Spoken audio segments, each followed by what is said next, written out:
told everybody I would do a quick demo of the guitar. This is a pallet wood guitar I made about 7 years ago with oak sides. It's held together. I've got new strings on it. They're mediums, which I don't think I like. I'm going to go through tuning real quick, make sure they didn't get out of tune. And then I'll go through the notes. I'll play a few chords. And I think when I play the chords, I will compare it with the Breedlove guitar. So I'll do something with the video there so you can kind of see the difference.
Now I think I'll do a comparison, so I'm going to see how long it sustains, and then I'll play one on the Breedlove.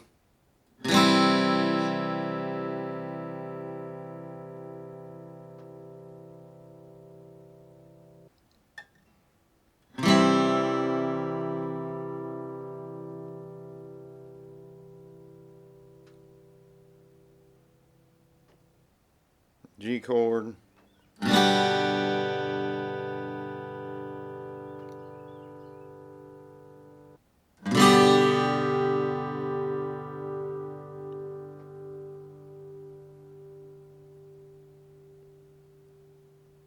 Or I'll do a D chord.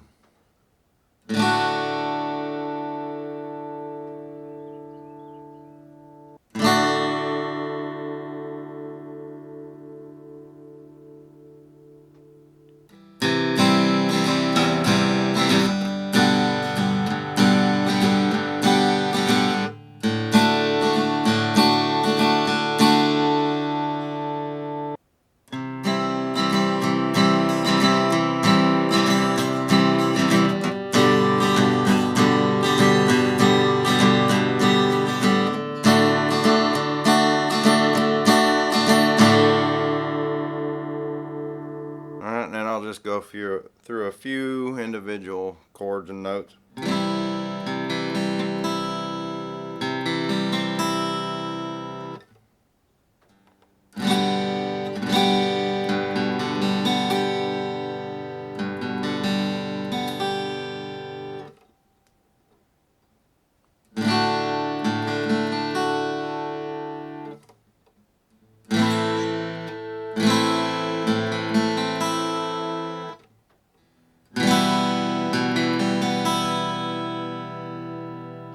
Well, sounds pretty good to me.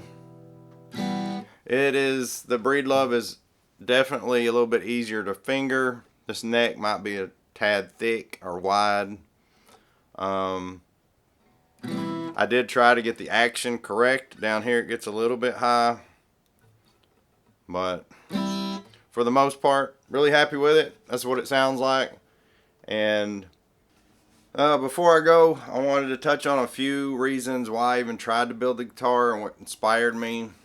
I came across Paul Sellers many years ago, and he was showing people how to make wooden mallets and things like that with hand tools, with chisels. And so it's pretty cool. You can actually remove the handle out. Pretty cool. And so that was a good project to get used to using chisels and something that thick. He also talked about how to make a bow saw, and you tension your blade by twisting that up, winding that up. great tool. And then I believe, I'm not sure if he's the one that did the clamp, but this is an amazing little clamp actually. Just on a piece of metal, put a little pin in the end, pins on both sides of your wood, pin through your wood and metal down here so that this doesn't split, pin here, and so it's just got a little bit of a lever action. Clamp it down, wedge it up. It's a pretty good clamp. So I didn't build very many of them, but cool idea. Kumiko jigs. So I tried to do Kumiko for a little while. And then this is actually the 16-inch radius block that I used to radius the neck of this guitar. So that's when I put my router on that pendulum I made, 16 inches. Made a concave block, slapped some sandpaper on there, sanded my neck down to 16-inch radius. So little things like that, you know, watching Paul Sellers, like you really realize how many tools you can make for cheap that you don't have to go buy. I mean, clamps are expensive as can be. And then the other video I watched was Michael Greenfield from Greenfield Guitars. And he has an hour-long video. I'll post it in the description. A lot of this stuff, Sellers, Greenfield.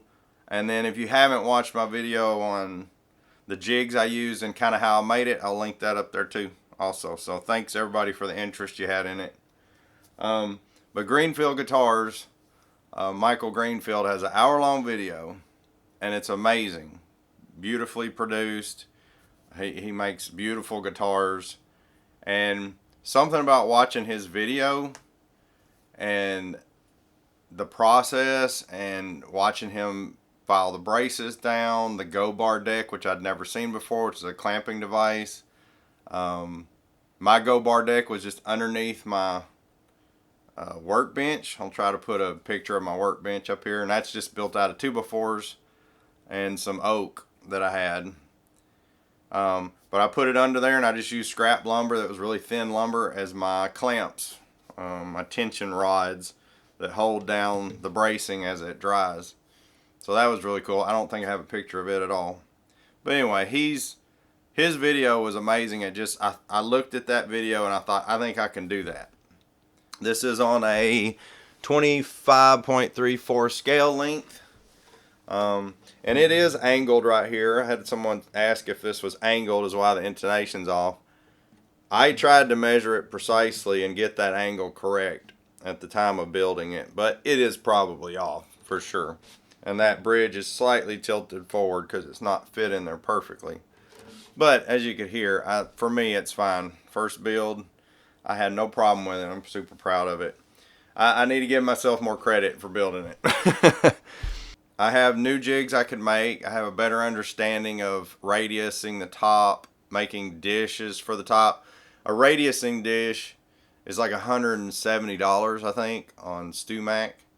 And if anybody wants plans to that guitar, look up a Herringbone guitar at StewMac.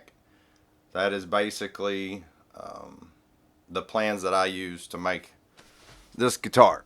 So anyway, I do really appreciate the comments. It's been nice to connect with people who are either luthiers and just into woodworking or like music in general. I really, really appreciate it. And one comment, I think his name was Biker Fry. I really appreciate the comment. He said I should learn to play Lay a Pallet on my floor, or Lay a Pallet on Your Floor. And so I went and looked up that song and I was like, oh, it's awesome. So if you've never heard that song, go look it up. Mississippi John, I think. Lay a Pallet on Your Floor. Great song. I'm going to try to learn it, and if I can sing it, I may post something about it. So maybe the next video would be a radiusing dish on how to make one, because I did a grid pattern last time, and now I would do it with a router and a sled. So, and with a thing called a long compass, that helps you get the arc, a segment of an arc. And so you don't have to stretch out a 30-foot string like I did before. Mine was 42.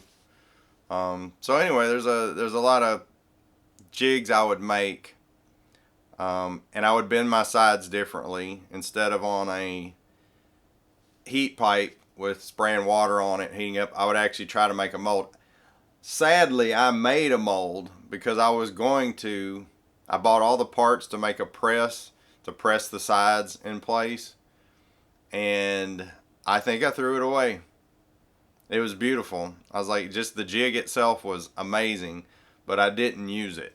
So I think I ended up tossing it out because I just didn't have enough room to keep everything. So I would have to rebuild that. So it's possible I build another one. I wouldn't mind trying to build a ukulele sometime. Might be a smaller project to try first. And then the big project that I've always imagined is a cello, because I love the way a cello sounds. I would love to make a cello out of wood like this, see if I could get it to hold together.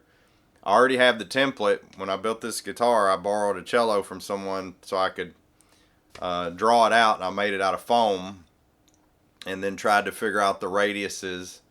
But that's a whole nother beast, because you actually have to carve the radius in those tops. It's not bent like these guitar ones. You actually carve it in. So that would be a huge, huge project. And I work full time, and I'm tired all the time. And I have an old tin shed, which I'll probably throw a picture up. That's the old tin shed with holes in it with a dirt floor is what I built that guitar in. So don't ever think you can't. Don't let the tools and think the expense as like a barrier to entry. Like, try to use cheap lumber. Just look at techniques. Watch that Greenfield guitar video. It's amazing. Buy that set of plans for $28, and I think you'll see that it's definitely doable. So anyway, appreciate it. Thank you for all the amazing comments, and I hope you got something out of this. Thanks for listening, and hopefully you'll see more in the future. Like and subscribe.